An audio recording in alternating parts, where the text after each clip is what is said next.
4절에서 20절까지입니다. 요한계시록 14장 14절에서 20절까지입니다.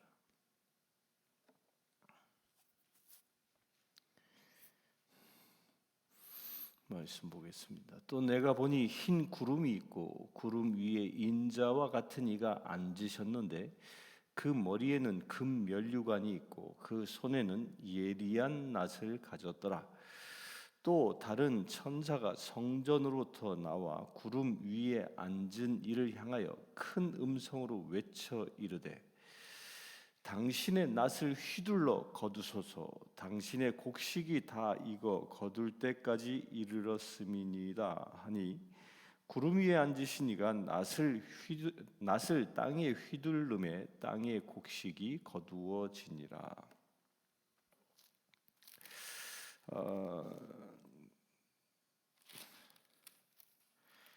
24장 14절부터 오늘 볼 20절까지의 말씀은 이제 마지막 추수 때에 관하여 말하고 있습니다. 우리 14장에서 지금 쭉 보아온 것처럼 이제 14만 4천 명이 하나님을 노래하고 또한 우리 어제 본 것처럼 새 천사가 이제 어떤 일들을 행할지에 관하여 보았습니다. 그 불과 유황으로 고난받는 일들이 일어나고 그 가운데 믿음으로 지키는 자들이 있는 가운데에 그 엄청난 고난 가운데 이제 고난이 지나면서 마지막 추수 때가 다가오고 있다라는 겁니다. 그러니까 고난 뒤에 추수가 일어나는 것이죠. 그 추수가 일어나는데 14절에 보면 오늘 방금 읽은 말씀에 보면 하늘의 광경이 펼쳐져 보이는데 흰 구름이 있고 이 구름이라는 건 뭐죠? 구름이라는 건 예수님께서 승천하실 때에 이 구름을 타고 올라가셨다라고 기록하고 있고 또한 천사들이 그 하늘을 쳐다보고 있는 제자들을 향하여 예수님께서 지금 승천하신 모습으로 이 땅에 다시 재림할 것이다. 그러니까 구름 타고 이 땅에 오실 것이다라고 말하고 있는데요. 여기서 이 구름이라는 건 구름을 타고 손오공처럼 구름을 타고 내려오는 게 아니라 히브리인들에겐 구름이라는 것은 하늘의 위엄을 말하는 것이 위엄. 그러니까 하늘의 그 위엄 가운데 예수님께서 계시다라는 겁니다. 그래서 인자라고 표현을 했는데 인자는 곧 예수 그리스도죠. 예수님도 복음서에 보면 자기 자신을 나 인자가 사람의 아들 그렇게 스스로를 표현합니다. 곧 인자는 예수 그리스도를 말하는 겁니다. 그런데 오늘 계시록 14장부터는 예수님에 대한 표현이 인자로 바뀌었습니다. 무엇으로 바뀌었죠? 14장 이전에는 예수님에 대하여는 어린 양이라고 표현했습니다. 그 어린 양, 고난받은 어린 양으로 계속 표현을 했는데 14장에 와서는 갑자기 인자로 바뀝니다. 이것은 무엇을 의미합니까? 어린 양은 우리를 대속하여 죽으신 희생양을 상징합니다. 그런데 그 희생양, 나의 죄를 대속하여 죽으신 희생양의 모습은 언제까지냐면 우리가 어제 보았던 것처럼 마지막 대재앙이 이루어질 때까지 어린 양의 모습으로 하늘에 계신다라는 겁니다. 그 얘기는 무엇입니까? 마지막 대재앙이 이루어지기까지가 구원을 기다리는 때라는 거예요. 곧 예수 그리스도의 그 어린 양의 은혜가, 어린 양의 희생의 은혜, 그 곧 구속의 은혜가 그때까지 있다라는 겁니다. 그러나 대환란이 닥친 이후에는 어린 양의 모습은 사라져버리고 맙니다. 이제 14장 오늘 14절 이후부터 나타나는 모습은 예수님께서는 왕으로 인자로의 모습으로 기록하고 있습니다. 곧 이때는 어린 양 구원주의 모습이 아니라 구원을 완성하는 자, 곧 어린 양을 통하여 구원받은 자를 추수하는 자로 그려지기 시작한다는 거예요. 이것은 무엇을 얘기합니까? 이제 마지막 대환란이 끝나고 나면 하늘에 구름이 있고 인자가 예리한 낫으로 사람들을 추수할 때가 오는데 그때가 구원의 마지막 때라는 거예요. 곧 회개의 마지막 시점이라는 거죠. 그때까지 회개하지 못한 사람들은 더 이상 구원에 이를 수 없음을 말하는 겁니다.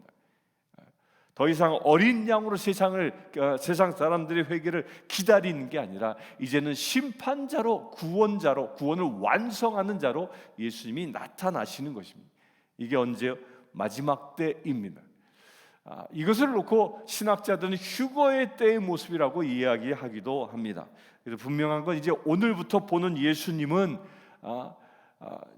우리를 위하여 대속해주는, 나의 죄를 씻어주는 그런 분이 아니라 나를 이제 온전히 구원하여 하나님의 나라에 입성케 하는 분으로 그리고 있다는 겁니다. 오늘 읽은 말씀의 14절에 면류관이라는 것은 이게 뭐 이렇게 뾰족 씌어진 왕관과 같은 것이 아니라 여기서는 이 화관이라고 말했죠. 화관. 그러니까 이때 당시에는 올림픽 경기에 나아가서 우승한 사람에게 주어지는 그 화관을 말하는 것입니다. 그 승리자라는 뜻이죠. 곧 그 승리자가 누구라? 인자이신 예수 그리스도라는 겁니다. 그런데 그분이 무엇을 가졌느냐? 예리한 낫을 가졌더라라고 기록하죠. 그 예리한 낫을 가지고 있는데 다른 천사가 성전으로부터 나와, 그 성전은 주님이 임재하여 계신 곳입니다.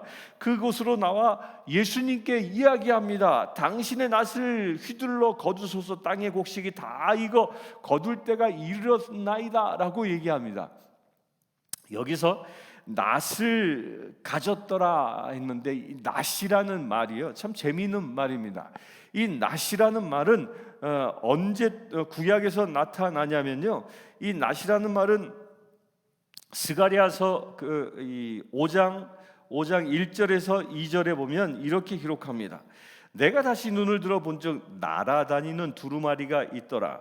그가 내게 묻되 내가 무엇을 보느냐 하기로 내가 대답하여 날아가는 두루마리를 보나이다. 그 길이가 20큐빗이요 너비가 10큐빗이니이다 라고 얘기했는데요, 이 스가랴서에서 날아다니는 두루마리라는 이 말은 두루마리 그러면 무엇을 상징합니까? 두루마리는 하나님의 말씀을 상징합니다. 말씀이 기록되어진 것. 그런데 이 재미있는 것은 이 스가랴서 5장 이 두루마리라고 쓰여진 이 말은 구약의 70인역, 그것도 헬라어로 구약이 번역된 70인역에는 이 두루마리가 낫으로 표현되어져 있습니다. 낫으로. 그러니까 이 마지막 추수 때 예수 그리스도께서 이 계시록의 낫을 들고 있다라는 이 낫과 이 스가랴서에서 말하고 있는 내가 보니 날아다니는 두루마리가 있고 그 두루마리가 세상 가운데에 펼쳐지고 있는데 그 두루마리가 낫으로 표현되어지고 있다는 것. 곧 이 낫은 바꿔 얘기하면 무엇입니까? 하나님의 말씀이라는 것. 말씀. 그 말씀을 가지고 세상에서 추수하는데 어떤 존재를 추수하냐면 말씀에 보면 곡식이 다 익어 거둘 때가 이르렀다라고 천사가 얘기합니다. 이 여기서 익었다라는 말과 또 오늘 볼 말씀 중에 이 18절에 보면 다른 천사가 제자로부터 예리한 낫을 향하여 큰 음성을 불러 이르되 그 포도가 익었느니라 라고 표현하고 있는데, 여기서 15절에 익었다라는 말과 18절에 익었다라는 말은 원어가 다릅니다. 똑같은 익었다라고 이 한국어는 표현하고 있지만 원어는 헬라어는 전혀 다른 말을 쓰고 있습니다. 15절에 그 익었다라는 것은 이 크실레노라는 말 헬라어를 쓰고 있는데, 크신레노라는 이 말은 무엇을 의미하냐면 요한복음 4장 35절에 보면 예수님께서 마지막 추수 때가 되어졌을 때를 이렇게 표현합니다. 들판이 휘어져 추수할 때가 되었다라고 말하는데, 들판이 곡식이 있는 이 밀밭이 휘어졌다라는 이 말, 이 휘어졌다라는 이 말이 뭘 얘기하냐면요, 이스라엘 사람들은 밀 농사를 지을 때 가을에 파종을 하고 봄에 거둡니다. 그러니까 가을에 파종할 때에 언제 파종하냐면 가을에 비가 내리면 파종합니다. 그걸 보고 이른 비라고 그래요. 이른 비. 그 이른 비가 내려서 땅이 촉촉히 적시면 그때 밀을 심는 겁니다. 그 비를 양분으로 삼아서. 그래서 밀이 자라게 되면 이제 봄에 이 늦은 비가 내립니다. 늦은 비가 내리면, 늦은 비는 언제냐면 이제 알곡이 맺혀지는 그때 내리는 비를 늦은 비라고 그래요. 그 늦은 비가 끝나고 나면 그 다음부터 이 건기가 와서, 여름 건기가 와서 땅이 말라갑니다. 그 말라갈 때 밀이 있고 그 밀밭에 잡초들이 자라고 있는데, 이 땅이 마르면 무엇부터 말라가냐면 밑에 있는 잡초들이 하얗게 말라 죽는 겁니다. 그 광경을 보고 예수님께서 이야기하고 있는 거예요. 그러니까 당시의 농부들은 그렇게 땅이 마르고 땅에 있는 잡초가 하얗게 말라 죽은 상태를 보면, 아, 이제 밀이 완전히 익었구나, 추수된지 알고 그때 추수하는 거예요. 바로 그 광경을 이야기하는 겁니다. 곧 크시레노라는 이 말은 그렇게 땅에 이 잡초가 죽어서 추수하기 가장 적당한 시기, 알곡을 추수하기 가장 적당한 시기다라는 말인 겁니다. 바로 그렇게 적당한 시기에 낫을 휘둘러 곡식을, 알곡을 거두어 드린다라는 겁니다. 그런데 그 낫이 뭐라고요? 하나님의 말씀인 겁니다. 왜 하나님의 말씀을 낫으로 표현했겠습니까? 여기서 거두어지는 곡식은 하나님의 나라에 입성하는 하나님의 백성을 상징합니다. 예수님께서도 말씀하셨죠. 마지막 추수 때가 되면 알곡과 가라지를 구분하여 추수한다고 말씀하셨습니다. 또한 알곡과 쭉정이를 구분하여 추수한다고 말씀하셨습니다. 그렇게 알곡으로 구분된 사람들을 하나님의 말씀이란 잣대로 추수한다라는 겁니다. 그러니까 우리가 말씀대로 살아가야 하는 중요한 이유가 바로 여기에 있습니다. 우리가 주님의 추수 때에 우리의 영혼을 주께서 추수하실 것입니다. 그런데 내 영혼이 알곡인지 쭉정인지, 아니면 알곡인지 가라진지는 무엇을 기준으로 삼습니까? 하나님의 말씀을 기준대로 삼는다라는 겁니다. 여러분들 인생 가운데 하나님의 말씀이 기준대에 되어졌을 때 거기에 합격할 수 있게 되길 바랍니다. 그것이 알곡의 모습입니다. 가장 좋은 때에 하나님께서는 우리를 추수하실 것입니다. 17절을 봅니다. 17절, 또 다른 천사가 하늘에 있는 성전에서 나오는데 역시 예리한 낫을 가졌더라. 또 불을 다스리는 다른 천사가 제단으로부터 나와 예리한 낫 가진 자를 향하여 큰 음성으로 불러 이르되, 내 예리한 낫을 휘둘러 땅에 포도송이를 거두라.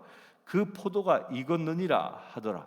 천사가 낫을 땅에 휘둘러 땅에 포도를 거두어 하나님의 진노의 큰 포도주 틀에 던짐에 성 밖에서 그 틀이 밝히니 틀에서 피가 나와 말 굴레까지 닿았고 1600 스타디온에 퍼졌더라. 어머니 저희 어머니가 와서 지금 예배에 참석하고 계시는데 귀가 잘 안 들리니까 혼자서 성경을 읽고 계십니다. 잡음이 들려도 이해하시기 바랍니다. 이 천사가 이제 예수님께서 예리한 낫을 가지고 알곡들을 추수한 후에 또 다른 추수꾼이 나오는데요. 그 추수꾼은 17절에 천사라고 얘기합니다. 알곡은 누가 추수합니까? 예수 그리스도께서 추수하십니다. 그래서 그것을 사도 바울은 마지막 때에 주께서 이 땅에 오실 때 나팔 소리 울려 이 땅에 재림하실 때에 우리가 무덤이 열리고 죽은 자들은 무덤이 열려 새 육신을 입어 주님의 나라에 입성하는 그때라고 표현한 것처럼 예수 그리스도께서 알곡을 직접 거두어 가신다라는 겁니다. 그런데 그때 알곡으로 거두어지지 아니한 사람들, 곧 죽정이로 그렇게 인자가 우리를 추수한 이후에 남겨진 자들, 가라지로 쭉정이로 구분되어져 남겨진 자들을 이제 심판하게 되는데, 먼저 구원된 자들, 처음에 예수 그리스도의 낫을 통하여 거두어진 사람들은, 그들은 심판이 아니라 무엇이죠? 완전한 구원이 이루어지는, 구원의 완성을 이야기하는 것이고, 또한 17절부터는 구원이 아니라 심판입니다. 그 심판할 때는 예수님이 오시는 것이 아니라 어떤 천사가 온다라는 겁니다. 그 천사가 성전에서 나오는 예리한 낫을 가졌더라. 여기서 낫도 마찬가지죠. 예리한 낫, 말씀의 잣대를 가지고 나온다라는 겁니다. 그 말씀의 잣대를 가지고 세상에 나오는데, 불을 다스리는 다른 천사가 제단으로부터 나와 예리한 낫을 가진 자를 향하여 큰 음성으로 불러 이르되, 그러니까 예리한 낫, 불을 가진 천사와 예리한 낫을 가진 천사가 구분되어져 있습니다. 그런데 불을 가진 천사가 예리한 낫을 가진 천사한테 명령하는 겁니다. 땅을 휘둘러 포도송이를 거두라, 그 포도가 익었느니라 하더라 라는 거예요. 여기서 우리가 마지막 심판 때 예수님이 뭐라고 그랬습니까? 알곡과 가라지를 구분해서 가라지는 불에 던져진다라는 표현을 했지요. 바로 여기서 그 얘기를 그대로 하고 있는, 불을 다스리는 천사가 그 불을 펴놓고 기다리고 있는 거예요. 무엇을? 가라지와 또 이 쭉정이를. 그것을 누가 추수합니까? 천사가 거두어 드립니다. 근데 이때 익었다, 포도가 익었다라고 말하는데, 여기서 익었다라는 말은 아까 그 이 15절에서의 익었다라는 말은, 15절은 크시레노라는 헬라어를 쓰고 있지만, 여기서 18절에 익었다라는 말은 이크마조라는 헬라어를 쓰고 있습니다. 여기서 말하고 있는 이크마조라는 말은 뭐냐면요, 이것도 똑같이 추수한다, 그 익었다, 추수할 때가 돼 익었다라는 말인데, 이 여기서 말하고 있는 익었다라는 것은 무슨 말이? 이크마조라는 말은 알곡 자체가 추수 때가 지나서 말라 비틀어진 상태를 말하는 겁니다. 그러니까 여기서는 포도라고 말했죠. 이 포도밭이 있는데, 포도송이가 말라 비틀어진 상태에서 추수하는 거를 말하는 거예요. 농부가 포도가 말라 비틀어질 때까지 놔뒀다란 말은 무엇입니까? 그것은 수확할 수 있는 가치가 없는 포도를 말합니다. 그러니까 포도송이가 성글성글 아름답게 맺어진 게 아니라, 정말 짜도 포도즙조차도 제대로 나올 수 없는 그런 상태, 말라 비틀어진 상태. 아까 크시레노는 추수의 가장 적당한 시기에 추수하는 것이라면, 이 이크마조는 그때를 다 지나서 이제 가뭄이, 이 건기가 아주 극심해져서 어떤 이 풀도, 어떤 나무도 이파리조차도 가질 수 없는 그런 아주 건조한 때에 들어서 말라 비틀어진 상태를 말하는 겁니다. 그런 상태에 이를 말하는 거예요. 곧 먹을 수 없는 말라 비틀어진 영혼을 거두어 드린다라는 겁니다. 무엇을 위해서? 불에 태우기 위해서라는 거예요. 그런데 여기서 또 하나의 표현을 이렇게 얘기합니다. 그렇게 말라 비틀어진 포도를 거두어 들여서 어떻게 하냐면, 20절에 보면 성 밖에서 그 틀이 밟히리니, 그 포도줄, 19절에 보면 진노의 큰 포도 틀에 던짐에라는 표현을 했죠. 포도 틀, 이것은 포도주를 만들기 위한 큰 확을 말하는 겁니다. 이스라엘 시대 당시에는 이 포도를 수확하면 그 큰 틀 속에다가 포도를 다 던져놓고 땅을 파가지고, 그런데 그 땅을 파놓은 큰 틀은 어디에 있냐면 다 성 바깥에 있었던 겁니다. 거기에다 놓고 사람들이 포도를 던져놓고 어떻게 하냐면 맨발로 그 틀에 들어가 지경지경 밟습니다. 그래서 포도를 으깨어서 거기서 즙을 만들고, 즙을 거둬다가 이 숙성을 시키면 그게 포도주가 되는 것이거든요. 그렇게 이 농구들이 일하는 과정을 말하고 있는데, 성 밖에서 진노의 큰 포도주 틀에 던져진다라는 거예요. 이렇게 발라 비틀어진 포도는 어디에 던져져? 틀에 던져지는데 거기에 서술어가 붙습니다. 진노의 틀이라. 여기서 진노의 틀이라는 것은 누구의 진노를 말하는 걸까요? 예수 그리스도 인자의 진노입니다. 14절부터 16절에 구름 위에 앉아 계신 그분은 알곡을 거두어 드릴 때까지는 구원자의 예수 그리스도였습니다. 그런데 구원의 추수가 다 끝난 이후에 심판 때가 되어질 때, 심판의 천사가 세상에 나타날 때는 더 이상 사랑의 예수 그리스도가 아니라 진노의 예수 그리스도로 표현되어지는 겁니다. 무서운 거지요.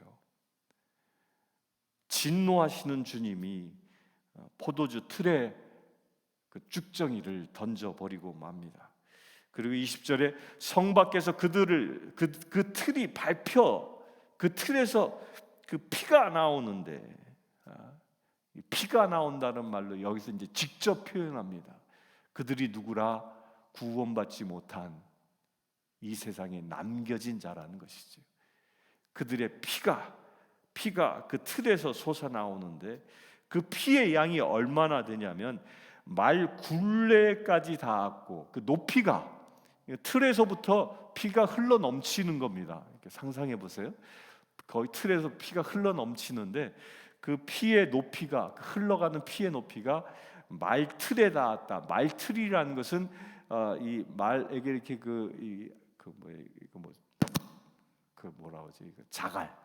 자갈을 물리지 않습니까? 그리고 여기다가 이게 그 말 얼굴에다가 이렇게 끈을 묶죠. 그걸 말틀이라고 그래요. 말틀. 그리고 거기부터 이 쭉 내려오는 부분까지. 근데 그 높이가 대략 어느 정도냐면 한 1m 50 정도 된다고 그래요. 그러니까 그 피가 마지막 때 구원받지 못한 사람들의 피가 1m 50 깊이까지 되는 그런 강을 이룬다라는 겁니다. 그런데 그게 얼마만큼 적시냐면 1600 스타디온에 퍼졌더라라고 말합니다. 그러니까 1600 스타디온에 퍼졌다라는 말은 1600 스타디온이라는 말은 지금 우리 이 단위로 계산하면 1600은 약 3200 킬로미터 정도 된다고 합니다. 3200 킬로미터. 그러니까 이 정도의 길이가 어떤 길이냐면 당시에 팔레스타인의 그 남북의 길이에요. 남북의 길이. 지금의 레바논 그 인근 지역부터 시작해서 이 사해 바다까지가 약 3,200km 정도 되어지는 이 남북 이스라엘의 크기였던 겁니다. 그러니까 이 이스라엘의 크기라는 이 크기로 표현한 이유가 무엇일까? 이스라엘은 뭐예요? 하나님께서 구원하신 땅이에요. 하나님께서 구원하신 가나안 땅이에요. 하나님께서 일찍이 당신의 나라로 삼으신 곳이에요. 그런데 그곳이 피로 덮친다라는 겁니다. 그런데 이것이 여기서는 이스라엘을 이야기하지만 이 이스라엘은 단순히 구약 시대의 이스라엘 얘기하는 게 아니라요. 예수님께서 뭐라고 그랬어요? 너희는 세상 땅 끝까지 나아가 모든 민족과 모든 열방에게 모든 나라와 족속들에게 복음을 전하라. 그리하면 마지막 때가 올 것이다라고 말했습니다. 그런 말씀의 기준으로 보면요, 주님이 심판하시는 때가 언제냐? 온 전 세계에 복음이 전해졌을 때라는 거예요. 곧 전 세계가 이스라엘 되어졌을 때라는 거예요. 이 말을 다시 얘기하면 이런 겁니다. 온 전 세계에 복음이 전해졌는데 그 복음이 전해졌음에도 불구하고 그때까지 주님을 구주로 고백하지 못하여 이렇게 포도주 틀에 던져지는 사람들이 온 전 세계에 피로 물드는 그런 무시무시한 때가 온다라는 겁니다. 마지막 때에 대한 재난을 이렇게 예언하고 있습니다. 오늘 하루를 살아가면서 이 말씀을 묵상했으면 좋겠습니다. 알곡을 거두는 낫도 하나님의 말씀이요, 포도주 틀에 던져져 저주받은 인생을 추수하는 낫도 하나님의 말씀입니다.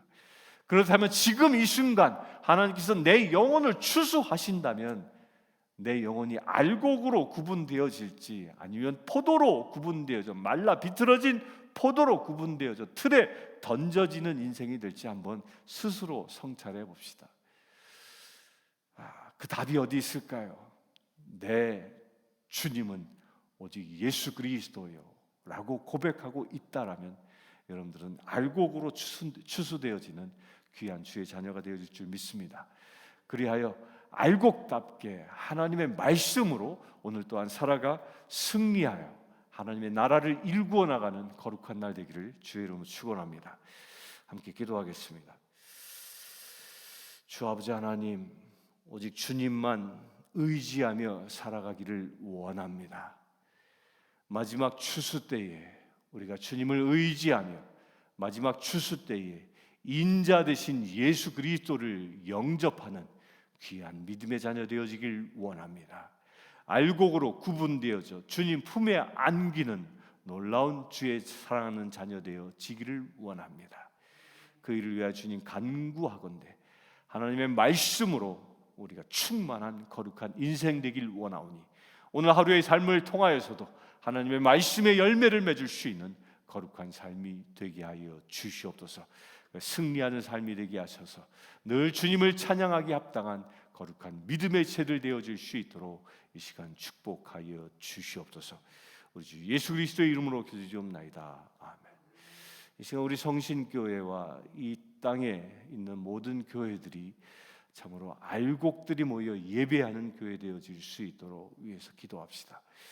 주 아버지 하나님, 주님께서는 예수 그리스도의 몸된 지체로 이 땅에 교회들을 세워 주셨습니다. 먼저 간구하건대 주님의 몸된 우리 성신교회를 축복합니다. 오늘 주신 말씀대로 인자가 추수하는 알곡이 모이는 교회 되어지기를 원합니다. 그 일을 위하여 이 교회에 있는 모든 성도들이 주님의 말씀으로 온전히 무장케 하시고 주님의 말씀으로 알곡으로 맺혀지는 믿음의 새를 되어질 수 있도록 아버지 역사하여 주시옵소서. 말씀의 은혜가 강물처럼 흘러넘치게 하여 주시옵소서. 영적인 영의 양식을 날마다 취함으로 인하여 건강한 생명을 가진 주의 자녀들 되어질 수 있도록 아버지 역사하여 주시길 원합니다. 또한 아버지 하나님, 내 11 땅에 있는 모든 교회들의 그와 같은 은혜가 넘쳐나게 하여 주시옵소서. 그래 아버지 하나님, 이 땅 가운데에 생명을 추수하는 교회들 되게 하시고 생명을 양육하여 이 땅을 하나님의 나라로 일굴 수 있는 거룩한 믿음의 교회들이 세워질 수 있도록 아버지 역사하여 주시길 원합니다. 교회들이 먼저 깨어 일어나게 하여 주시옵소서. 오직 말씀으로 무장하는 거룩한 교회들이 일어나게 하여 주시옵소서. 그 모든 교회들이 서로 연합하여 한 몸 되게 하셔서 이 우리에게 주어진 내 11 땅을 주님의 새 예루살렘을 바꾸는 놀라운 은혜의 사역자들을 세워질 수 있도록 아버지 역사해 주시길 원합니다. 그래 아버지 하나님, 이 땅이 주님의 새 예루살렘 되어지는 놀라운 은혜가 임하기를 원합니다. 이 내 11 땅 가운데 하나님의 영광이 많은 놀라운 역사가 일어나기를 원합니다. 그 일을 위하여 간구하건대 주님, 먼저 이 교회들이 먼저 깨어 일어나게 하여 주시옵소서. 주님께서 이 내 11 그 마을마다 거리마다 교회들을 세워 주셨습니다. 그 수많은 십자가의 교회들이 오직 주님의 사역만을 감당하는 거룩한 교회 되어지길 원합니다. 오늘 주신 말씀대로 오직 복음으로만 무장하는 거룩한 교회를 되게 하여 주시옵소서. 생명의 양식을 나눌 수 있는 거룩한 교회 되게 하여 주시옵소서. 그래 생명을 양육하여 세상에 하나님의 거룩한 추수 때에 주님의 알곡들을 주님께 드릴 수 있는 교회들 되어질 수 있도록 아버지 역사하여 주시기를 원합니다. 아버지 하나님, 또한 이 내 11을 축복합니다. 아버지 하나님, 내 11 땅이 오직 주님의 새 예루살렘처럼 마지막 추수 때에 마지막 주님의 도성되어지는 거룩한 주님의 나라 되어지기를 원하오니 주님 이것을 축복하여 주시옵소서. 새하늘과 새 땅을 준비할 수 있는 내 11 도시 되어질 수 있도록 아버지 역사하여 주시기를 원합니다. 이 땅을 덮고 있는 모든 흑암의 권세들이 떠나가기를 원합니다. 이 땅을 덮고 있는 우상숭배의 영이 떠나가기를 원합니다. 이 땅을 덮고 있는 음란의 권세가 떠나가기를 원합니다. 이 땅을 덮고 있는 모든 사악한 권세가 그 모든 결박을 끊고 떠나가기를 원하오니 주님 역사하여 주시옵소서. 이 땅 가운데 결박당하여 살아가는 불쌍한 심령들을 주님께서 구원하여 주시길 원합니다. 저들 한 사람 한 사람의 결박을 예수 그리스도의 이름으로 끊어주셔서 온전히 자유함을 입게 하시고 하나님의 형상을 회복하는 놀라운 믿음의 군대들이 이 땅 가운데 들불처럼 일어날 수 있도록 아버지 축복하여 주시옵소서. 그래 아버지 하나님, 이 마지막 시대에 마지막 믿음의 군대들이 우상 앞에 절하지 않은 7천의 용사들이 이 땅 가운데 일어날 수 있는 놀라운 은혜의 도시 되어질 수 있도록 아버지 축복하여 주시옵소서. 그래 아버지 하나님, 이 땅이 온전히 주님만을 찬양하는 거룩한 땅 되어지기를 원합니다. 세상 사람들이 내시비를 뮤직 시티라 말하오나 주님께서는 이 내시비를 프레이즈 시티로 주께서 세워주셨음을 우리가 믿음으로 고백합니다. 아버지 하나님, 그래야 이 땅의 방방곡곡곡곡마다 오직 주님만 찬양하는 소리가 가득 흘러 넘치게 하여 주시옵소서. 아버지 하나님, 찬양의 백성들이 모이는 거룩한 땅 되어지게 하소서. 이 땅이 다윗의 장막의 영성을 회복하는 거룩한 믿음의 땅 되어질 수 있도록 아버지 축복하여 주시옵소서. 그 일을 위하여 주님 간구하건대 이 땅에 있는 모든 교회들이 먼저 깨어 일어나게 하여 주시옵소서. 모든 교회들이 오직 주님만 찬양하는 놀라운 은혜의 교회들 되게 하여 주시옵소서. 그래 아버지 하나님, 생명을 나누는 거룩한 땅, 생명을 추수하여 주님께 드리는 거룩한 땅 되어질 수 있도록 은혜를 더하여 주시옵소서. 우리 주 예수 그리스도의 이름으로 기도드리옵나이다. 아멘. 이 시간 우리 미국 땅을 위해서 기도하기를 원합니다. 이 미국을 주께서는 믿음 가운데, 말씀 가운데 세우신 거룩한 나라입니다. 마지막 시대에 그 사명을 잘 감당할 수 있는 온전한 이스라엘로 그 역할을 감당할 수 있는 그 세상 땅 끝까지 복음의 증거자로 하나님의 나라를 일구어 나갈 수 있는 이 미국 땅 되어질 수 있도록 그 일을 위하여 대통령 바이든을 비롯한 모든 위정자들이 오직 주님의 말씀 가운데 설 수 있는 거룩한 나라 되어질 수 있도록 위해서 기도합시다. 아버지 하나님, 오직 주님만 바라보기를 원합니다. 오직 주님만 의지하기를 원합니다. 주님께서는 일찍이 팔레스타인에 이스라엘을 세우신 것처럼 이 아메리카 땅 가운데 미국 땅을 세워주셨음을 보았습니다. 이 미국 땅 가운데 주님께서 일찍이 말씀으로 한 나라를 세워주셨습니다. 아버지 하나님, 이 미국을 축복합니다. 주님께서 일찍이 말씀으로 세우신 거룩한 땅이오니 이 나라를 통하여 온 세계가 하나님의 나라로 변화되어지는 놀라운 역사가 일어나기를 원합니다. 그 일 위해 먼저 간구하건대 아버지 하나님, 이 땅을 다스리고 있는 모든 위정자들을 주님께서 이 시간 말씀으로 일깨워 주시옵소서. 말씀으로 이 땅을 다스리게 하시고 말씀으로 세상 땅 끝까지 나아갈 수 있는 거룩한 위정자들이 세워질 수 있도록 아버지 역사해 주시길 원합니다. 대통령 이하 모든 공무원들, 모든 의회 의원들, 또한 모든 주지사들을 축복하오니 아버지 하나님, 저들이 오직 주의 말씀 가운데 서게 하여 주시옵소서. 악한 영들이 저들을 범접치 못하도록 이 시간 천군 천사로 저들을 호위하여 주시고 예수 그리스도의 보혈로 저들을 씻어 주시옵소서. 정결한 주의 백성들 되게 하여 주시옵소서. 그래 다윗과 같은 영성으로 이 땅을 다스릴 수 있는 믿음의 세들 되어질 수 있도록 아버지 축복하여 주시길 원합니다. 그래 아버지 하나님, 이 미국이 주님의 나라로 회복되어지기를 원합니다. 말씀으로 강건하게 설 수 있는 거룩한 나라 되어지길 원합니다. 이 미국 땅의 모든 우상 숭배가 떠나가게 하시고 이 미국 땅이 오직 주님의 말씀의 진리가 세워지는 거룩한 나라 되어질 수 있도록 아버지 축복하여 주시옵소서. 그래 아버지 하나님, 마지막 때 참으로 주님의 추수꾼들이 일어나는 거룩한 나라 되게 하여 주시옵소서. 아버지 하나님, 이 미국 땅을 축복하오니 오직 주님의 영광만 드러나게 하시길 원합니다. 그 하나님의 놀라운 계획을 아는 사탄의 권세가 이 미국 땅을 쓰러뜨리려 온갖 회책들을 다 합니다. 아버지 하나님, 그 모든 사탄의 공격들을 예수 그리스도의 이름으로 물리치기를 원합니다. 믿음의 방패로 막아서기를 원합니다. 성령의 검으로 그들을 쫓아내기를 원합니다. 대적하기를 원합니다. 아버지 하나님, 이 미국 땅 방방곳곳에 참으로 그와 같이 성령의 전쟁갑주로 무장한 주의 군대들이 일어나게 하여 주시옵소서. 그래 이 땅을 다시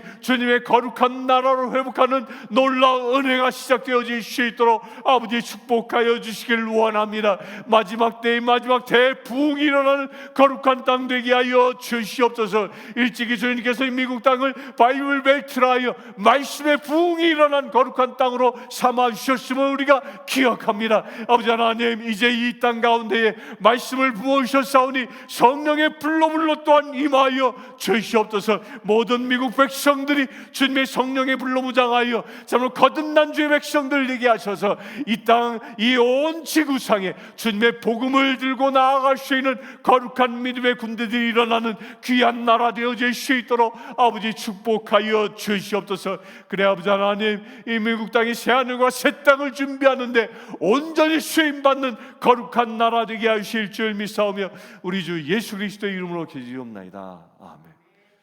지금 우리 주 예수 그리스도의 은혜와 하나님의 크신 사랑과 성령님의 감화 감동 교통 치유하심이 이 시간 주님의 알곡으로 구분되어져 하나님의 나라를 사모하는 주의 사랑 모든 지체들 위해 지금부터 영원토록 함께 하실지어다.